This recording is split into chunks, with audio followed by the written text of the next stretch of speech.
नमस्कार दोस्तों, मैं नीरज कुमार एक बार फिर से अपने ही यूट्यूब चैनल पे आप लोग को स्वागत करता हूँ। आशा करता हूँ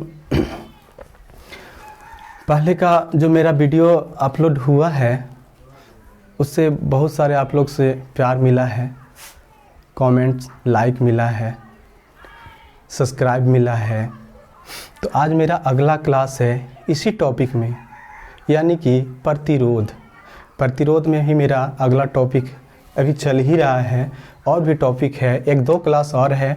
इसके बाद ये जो क्लास है आज प्रतिरोध के बारे में कुछ जो बहुत सारे एग्ज़ाम में ऑब्जेक्टिव टाइप क्वेश्चन पूछे जाते हैं, तो उससे हम क्वेश्चन को छांट करके लिखे हैं कि आप लोग को समझाना चाहते हैं कि एग्ज़ाम में किस तरह से क्वेश्चन पूछते हैं, तो उसको हम कंप्लीट करा दें, है ना। बस कार्य जो रहे आप अपना कार्य करते जाइए, नोट्स पे फेयर पे बनाते जाइए, ठीक है। तो आज स्टार्ट करते हैं। कहना है दोस्तों, एक बात कहना है, कार्य करो ऐसा कि पहचान बन जाए, चलो ऐसा कि निशान बन जाए। और अरे ज़िंदगी तो हर कोई काट लेता है मेरे दोस्त, ज़िंदगी तो हर कोई काट लेता है ए मेरे दोस्त। अगर दम है तो जियो ऐसा कि एक मिसाल बन जाए। इसी के साथ मैं आज फिर से क्लास स्टार्ट कर रहा हूँ। जैसा होगा कमेंट करके बताइएगा आप लोग, तो मैं और आगे क्लास लूँगा। देखेंगे आगे कल हम बताए थे कि आप लोग को दिखाएंगे प्रतिरोध कैसा होता है, कार्बन प्रतिरोध कैसा होता है और वायर बाउंड प्रतिरोध कैसा होता है ना। तो देखते हैं कि कार्बन प्रतिरोध कैसा होगा और वायर बाउंड प्रतिरोध कैसा होगा। तो देखिए ये मेरा देखिएगा, ये है कार्बन प्रतिरोध, है ना। ये मेरा कार्बन प्रतिरोध है। देखिएगा बहुत सारा देखे होंगे, इसमें ये है कार्बन प्रतिरोध। आप देख सकते हैं ये कार्बन प्रतिरोध है। इसमें बहुत सारे कलर चढ़ा हुआ रहता है। कल हम आपको बताए थे कार्बन प्रतिरोध, अगले वीडियो में बताए थे कार्बन प्रतिरोध किसका बना होता है, किस चीज़ का मिश्रण से बनता है। अगर वीडियो नहीं देखे हैं तो जा करके देखिए, फिर ज़्यादा समझ में आएगा आपको। तो ये है कार्बन प्रतिरोध। इसका मान जो है बहुत सारा अलग अलग होता है। जैसे इसमें देखिएगा, अभी हम लोग 2 कार्बन प्रतिरोध लाए हैं, जो देखिए इसका मान कैसा है, कलर आपको कुछ पता चल रहा होगा, है ना। ऐसे मार्केट में बहुत सारे देखे होंगे कि इसका कलर कैसा होता है, तो पता चल रहा होगा, कुछ पता चल रहा है। इसको कोडिंग से मतलब दर्शाया जाता है। कार्बन प्रतिरोध का इतना छोटा साइज होता है दोस्तों कि इस पर लिख पाना बहुत मुश्किल होता है, समझ गए। इसको लिख पाना मुश्किल, इतना छोटा है कि इसमें क्या लिखा जाएगा, कितना मान का प्रतिरोध, इस पर लिख पाना मुश्किल है। इसीलिए इसको कलर कोडिंग से नोट किया जाता है, कलर कोडिंग से दिखाया जाता है। इसमें बहुत सारा कलर रहता है, ब्लैक, ब्राउन, रेड, ऑरेंज, सबको मैं बताऊंगा इस क्लास के बस जस्ट इसी के बाद बताऊंगा। तो देखते हैं कार्बन प्रतिरोध देख लिए। वायर बाउंड प्रतिरोध कैसा होता है वो भी हम आपको बताए थे। देखिएगा वायर बाउंड प्रतिरोध किसी प्रकार से मैं ढूंढ के लाया हूँ आप लोग को दिखाने के लिए कि थोड़ा सा क्लियर आप लोग को मालूम चले। देखे हैं वायर बाउंड प्रतिरोध, इसका फिगर भी मैं कल बताया था आप लोग को। जैसे यहाँ पे देखिएगा ये है वायर बाउंड प्रतिरोध, ये भी वायर बाउंड प्रतिरोध है, ये भी है। ये है नियत मान का मतलब कि इसका कांस्टेंट मान रहेगा, बराबर रहेगा, मतलब कि एक सिरा से देंगे दूसरा सिरे से इसका सप्लाई को लेंगे, ठीक है। और इसका वायर बाउंड प्रतिरोध में क्या है, इसमें फायदा यही है कि मतलब कि इसमें बहुत सारे पॉइंट होते हैं। देखिएगा 1 2 3 4 5 बहुत सारे पॉइंट है, तो इसमें देखिएगा पॉइंट बहुत सारा रहेगा। 4 पॉइंट का मैंने लिया हूँ, यहाँ पे 5 पॉइंट का भी रहेगा। इससे फायदा क्या होता है दोस्तों कि अगर ये वायर बाउंड प्रतिरोध के बारे में ही बताए थे, इसका प्रयोग कहाँ होगा, कल बताए थे अगले वीडियो में मैंने, उसको देखिएगा। तो ये वायर बाउंड प्रतिरोध का कहाँ पे इस्तेमाल होगा, जो बताए थे फैन में, फैन का रेगुलेटर में, है ना, रेगुलेटर में इसका प्रयोग होगा। जैसे पहले 4 फुट वाला जो बड़ा साइज में जो आता था, इस प्रकार से जो रहता था, अब देखे होंगे इस प्रकार से आपको इसमें रहेगा, इसके बीच में वायर बाउंड प्रतिरोध लगा हुआ रहेगा, बीच में नट बोल्ट से कसा हुआ है, इसी पे आपको सारा पॉइंट निकाला हुआ रहेगा। यही है वायर बाउंड प्रतिरोध। ये जो है वायर बाउंड प्रतिरोध ये वेरिएबल है, मतलब कि परिवर्तन मान बाउंड प्रतिरोध, मतलब कि इसका मान को परिवर्तन कर सकते हैं, चेंज कर सकते हैं, घटाना हो बढ़ाना हो सब कर सकते हैं इससे। लेकिन नियत मान का जो वायर बाउंड प्रतिरोध है उसका मान को बस सीमित रखेंगे। जितना मान का लगा दिए, मान लेते हैं कि 100 ओम का है ना, इस 100 ओम का मान लेते हैं कि है, तो वो 100 ओम का ही मान का वो काम करेगा। इसमें क्या है, इसमें मान लेते हैं कि 500 ओम का है, 500 ओम का है, तो इसमें 500 ओम का है, मतलब कि यहाँ से यहाँ तक की दूरी को अगर हम कनेक्ट करते हैं तो वो आपको 500 ओम देगा। अगर उससे कम करना है तो एक पॉइंट यहाँ लेंगे, दूसरा पॉइंट यहाँ से ले लेंगे, एक पॉइंट यहाँ लेंगे, दूसरा पॉइंट यहाँ से लेंगे। अब देखिएगा इसमें कि इतना सारा पॉइंट दिया हुआ है। थोड़ा सा हम बताए थे आप लोग को कि जब प्रतिरोध का मान बढ़ जाएगा, जब प्रतिरोध का मान बढ़ेगा तो धारा का मान क्या होगा, घट जाएगा। तो धारा जब घटेगा तो क्या होगा, फैन का जो लगाए हैं या कोई और इंस्ट्रूमेंट लगाए उसका क्या होगा, स्पीड बढ़ जाएगा। जैसे देखिएगा यहाँ से यहाँ जब लेते हैं हम सप्लाई, इस पॉइंट से इस पॉइंट से, तो क्या होगा, प्रतिरोध का मान ज़्यादा है, प्रतिरोध का मान ज़्यादा है यानी कि धारा हमको कम मिलेगा, है ना। और यहाँ से यहाँ देते हैं फिर थोड़ा सा कमेगा, यहाँ से यहाँ जब करते हैं तो फिर बहुत कम जाएगा, यानी प्रतिरोध बहुत कम जाएगा, तो आपको धारा का मान बढ़ जाएगा और पंखा जो है या जो भी इंस्ट्रूमेंट लगाए हैं वो आपको ज़्यादा हो जाएगा। क्योंकि ये दोनों इससे पॉइंट से सप्लाई आया और डायरेक्ट इसी से ले लिए हम, तो मतलब कि तुरंत मिल जाएगा आपको। और अगर यहाँ पे करेंगे तो थोड़ा सा कमेगा, और यहाँ जब करेंगे ये दोनों पॉइंट से लेंगे तो क्या होगा, बहुत ज़्यादा कम जाएगा। यानी कि 500 ओम का है तो 500 ओम आपका रेजिस्टेंस इसमें मिलेगा। तो उसमें अगर 500 ओम का लगाइएगा तो क्या होगा कि आपका वोल्टेज जो है वो धारा का मान कमेगा, वोल्टेज कमेगा, तो आपको जो सप्लाई मिल रहा है कम मिलेगा, तो जो भी लगाए इंस्ट्रूमेंट वो कम चलेगा। ठीक है, आपको हम बताए थे कि अगले दिन दिखाएंगे, तो देख लीजिए ये है वायर बाउंड प्रतिरोध, यही है, ये आपका वेरिएबल है ना, एक कांस्टेंट रहेगा जिसमें 2 ही पॉइंट रहेगा दोस्तों। एक कार्बन प्रतिरोध आपको दिखा दिए, एक और प्रतिरोध दिखा रहे हैं जो बहुत सारे लोग उसको नहीं देखे होंगे, और बहुत प्रयोगशाला में उसका मतलब इस्तेमाल कर सकते हैं। जैसे इसका देखेंगे इस तरह का, बहुत सारे लड़के लोग इसको देखे होंगे, बहुत सारे नहीं भी देखे होंगे। इसको बोलते हैं रियोस्टेट, है ना, इसको बोलते हैं रियोस्टेट। ये वेरिएबल टाइप का मतलब कि रेजिस्टेंस है। ये बहुत सारा पैनल में लगा हुआ रहेगा। पैनल कहने का मतलब जहाँ पे मोटर का स्पीड कम बेसी करना हो, है ना। जैसे डीसी मोटर हो तो उसमें क्या है, डीसी मोटर भी बहुत प्रकार का होता है, बताएंगे आगे टॉपिक जब चलेगा। इसमें जो है कि इसका जो मान है, अगर यहाँ 2 पॉइंट देख रहे हैं तो इस दोनों पॉइंट पर अगर जोड़ेंगे तो क्या होगा कि जितना का ही प्रतिरोध बनेगा, जितना ओम का ही प्रतिरोध है उतना ही ओम का वो क्या होगा, प्रतिरोध आपको देगा। अगर वेरिएबल इसी को करना है, वेरिएबल मान का यानी कि परिवर्तनशील मान का प्रतिरोध बनाना है, तो क्या करेंगे, एक इस पॉइंट पर जोड़ेंगे वायर को, देखिएगा नज़दीक से, एक इस पॉइंट को जोड़ेंगे, एक यहाँ पे जोड़ेंगे।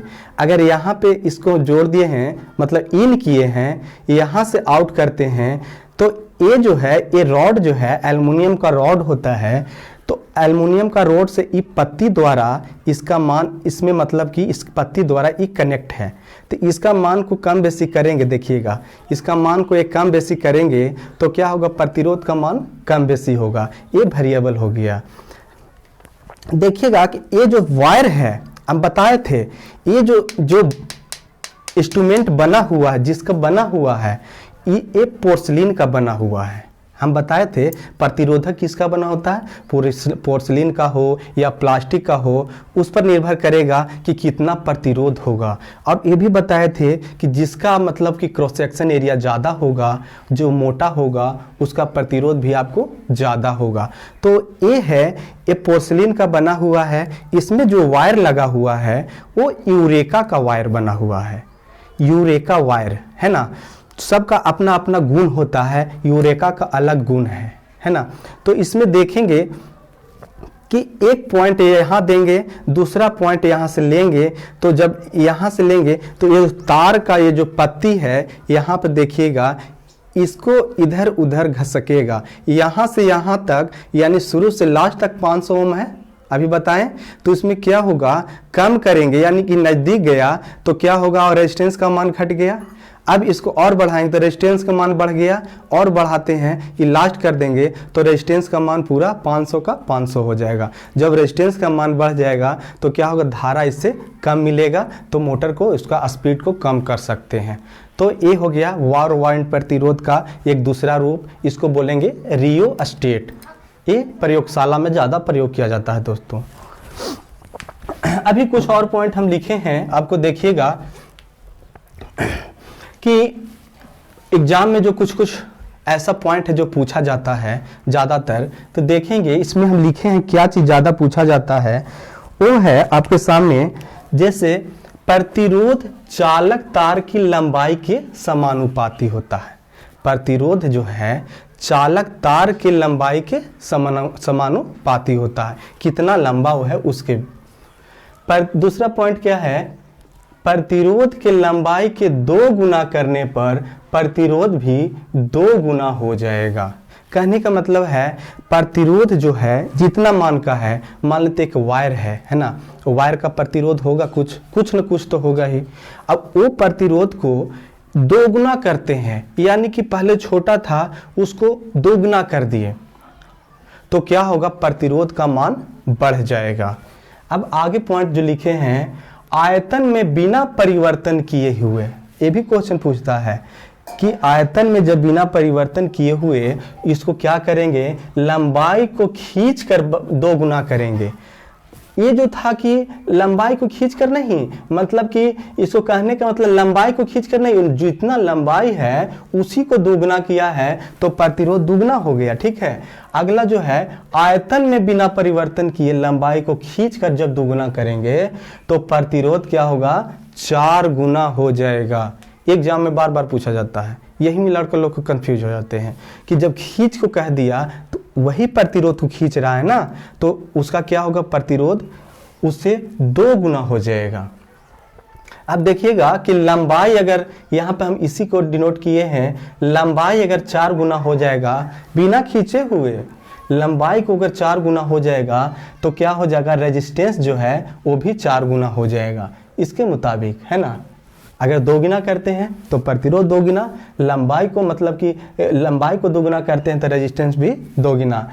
अगर यहाँ पे एक और पॉइंट लिखे हैं, अगर लंबाई को खींच कर 4 गुना करने पर, इसमें लिखे थे लंबाई को खींच कर 2 गुना करेंगे, लंबाई को मतलब बिना मतलब आयतन परिवर्तन किए हुए करेंगे तो क्या हो जाएगा, इसमें 2 गुना। तो यहाँ पर करेंगे, अगर लंबाई को खींच कर 4 गुना करेंगे तो क्या हो जाएगा, 16 गुना हो जाएगा। लंबाई को खींच कर क्या कर रहे हैं, 4 गुना, तो 4 का स्क्वायर हो जाएगा, वही 16 गुना। यही चीज़ बात को पूछता है कि लंबाई को अगर मतलब कि पहले से जो रेजिस्टेंस 4 गुना था, मतलब कि जितना ओम का है उसको खींच करके 4 गुना करेंगे तो उसका जो मान होगा मतलब कि उसका स्क्वायर में हो जाएगा जितना का भी है। ठीक है, आगे देखेंगे। इसको हम एक और बात को लिखे हैं, तार को खींचने पर जब लंबाई को दुगना होता है तो अनुप्रस्थ काट क्षेत्रफल आधा हो जाएगा। ये भी क्वेश्चन बार बार पूछे जाते हैं कि जब तार को खींचने पर जब लंबाई को दुगना करते हैं तो क्या होगा। ऑप्शन में दे देगा कि अनुप्रस्थ काट का क्षेत्रफल आधा हो जाएगा, कि उसका लंबाई आधा हो जाएगा, कि मतलब 2/4 हो जाएगा या 2 गुना हो जाएगा। तो यहाँ से ऑब्जेक्टिव क्वेश्चन सारे बन सकते हैं इससे कि तार को खींचने पर जब लंबाई को दुगना होती है तो अनुप्रस्थ काट का क्षेत्रफल आधा हो जाएगा, मोटाई जो है उसका आधा हो जाएगा। यदि अनुप्रस्थ काट का क्षेत्रफल 2 गुना किया जाता है तो प्रतिरोध आधा हो जाएगा। ये भी क्वेश्चन पूछेगा। यदि अनुप्रस्थ काट का क्षेत्रफल 2 गुना किया जाता है तो प्रतिरोध जो है आधा हो जाएगा, यानी कि 1/2 हो जाएगा। एक और पॉइंट जो लिखे हैं उसको देख सकते हैं कि चालक तार की मोटाई है ना, चालक तार की मोटाई जो है 2 गुना किया जाता है तो प्रतिरोध क्या हो जाएगा, 1/2 के स्क्वायर हो जाएगा, यानी 1/4 गुना हो जाएगा। कब हो जाएगा, जब चालक तार की मोटाई कह दे या त्रिज्या कह दे या व्यास कह दे, कुछ भी कह सकता है ना।